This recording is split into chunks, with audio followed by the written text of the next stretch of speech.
கைலாசத்தின் அடிவாரத்தில் குளிர்ச்சியான காற்று மெதுவாக வீசி வந்தது. மலைமீது அமைதியின் அடையாளமாக மெல்ல நிலவு ஒளி பரவிக் கொண்டிருந்தது.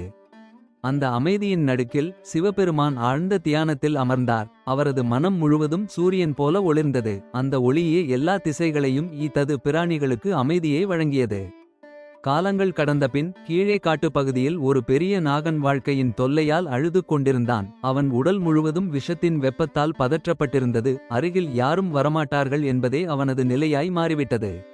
அந்த நாகன் வெறும் பாம்பு அல்ல, அவன் தன் உள்ளுணர்வை இழந்துவிட்ட கடவுள் சக்தியின் ஒரு நிலைமையாக இருந்தான். அவன் மனதில் ஒவ்வொரு நொடியும் தனிமை எனும் கணத்தை கூட்டித் தாங்கிக் கொண்டிருந்தது.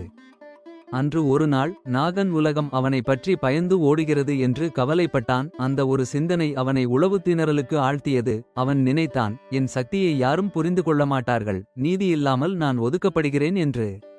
அவன் தன் துயரத்தை பகிரக்கூடிய ஒரே இடத்தை தேடினான். அது அவனுக்கு கைலாசத்தின் மேல் என்று மனம் சொன்னது. அதனால் அவன் மெதுவாக உயர்ந்து மலைப்பாதையை தொட்டு பாய்ந்து கைலாசத்தின் அடியில் அமைந்த திருவிடுதியில் வந்து ஓய்ந்தான்.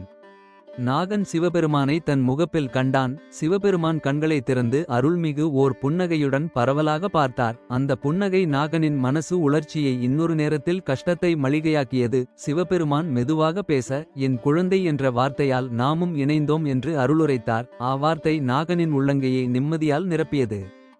நாகன் தன் கதையை தாராளமாக கூறினான். என் சக்தியை விஷமாகவே அனைவரும் கருதுகின்றனர். ஆனால் அது நேரம், அது ஞானம், அது உலகின் சமநிலையை பராமரிக்கும் சக்தி என்று. நான் யாரையும் காயப்படுத்த விரும்பவில்லை. எனக்கு ஒரு இடம் வேண்டும் என்று அவன் அழகிய குரலில் சொல்லி அன்புடன் கண்ணீர் வீசியான். சிவபெருமான் அவனை அமைதியாக கேட்டார். அவரது மனதின் ஆழத்திலிருந்து வாகைகளும் கருணை அலைகளாக மலர்ந்தன. அவர் சொன்னார், நீ விஷமல்ல, நீ காலத்தின் உருவம். உன் சக்தியை உலகம் புரிந்து கொள்ளாததால் பயப்படுகின்றது என்று. அவர் தொடர்ந்து, என் கழுத்தில் வரு, அங்கு நீ அமைதியையும் மதிப்பையும் காணும். நான் உன்னை தாங்கிக் கொள்கிறேன் என்று அருள் கூறினார். நாகனுக்கு அந்த அழைப்பில் எண்ணற்ற பாதுகாப்பு இருந்தது. அவன் மெதுவாக சிவனருகே சென்று அவரின் கழுத்தைச் சுற்றி தன் உடலை ஒப்படைத்தான். அந்த நொடி நாகனுக்கும் உலகத்திற்கும் ஒரு புதிய மொழியை தொடங்கியது. நாகனின் உடலில் இருந்த விஷம் நீக்கமில்லை என்றாலும் அது மாறி அமைதியாகவும் ஞானமாகவும் உலவியது. அவன் மனதின் வலிமையும் கருணையும் புதியதொரு வடிவில் வெளிப்பட்டது. அவன் பிறப்பிலிருந்து பெறும் பொழுதும் உலகுக்கு ஆபத்தின் அல்ல, அறிவின் அஞ்சலியாக திகழத் தொடங்கினான்.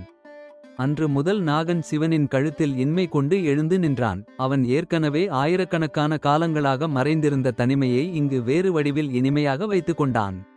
இந்த நிகழ்வு உலகத்துக்கு ஒரு பாடமாக மாறியது. நாகன் இனி விஷத்தின் சின்னமல்ல, ஞானத்தின் காவலன் என்று புகழ் பெற்றான். அவன் சிவபெருமான் அருளால் தழுவப்பட்டு அவன் சக்தி சமநிலையை காக்கும் ஒரு திருவடையாக மாறியது. மக்கள் இதைக் கண்டு பயக்கத் துவங்கினார்கள் என்றபோதும் பயம் நாகனின் தன்னம்பிக்கையால் மாறி அவரின் அருள் உலகிற்கு அர்த்தமாகின்றது.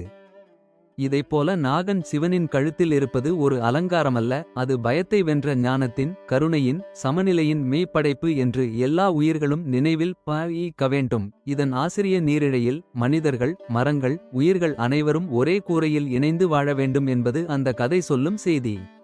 இந்த கதை உங்கள் மனத்தில் அமைதியை, கருணையை, அறிவை ஊட்ட வேண்டுமென நான் வேண்டுகிறேன். நீங்கள் இதனை விரிவாக கேள்விகளாகவே, பிள்ளைகளுக்கு சொல்வதற்காகவே அல்லது தியானமாக வாசிக்கக் கொள்ளலாம். இது உங்களுக்கு தேவையான முறைமையில் உயிரோடு உருட்டிக் கொடுக்கும்.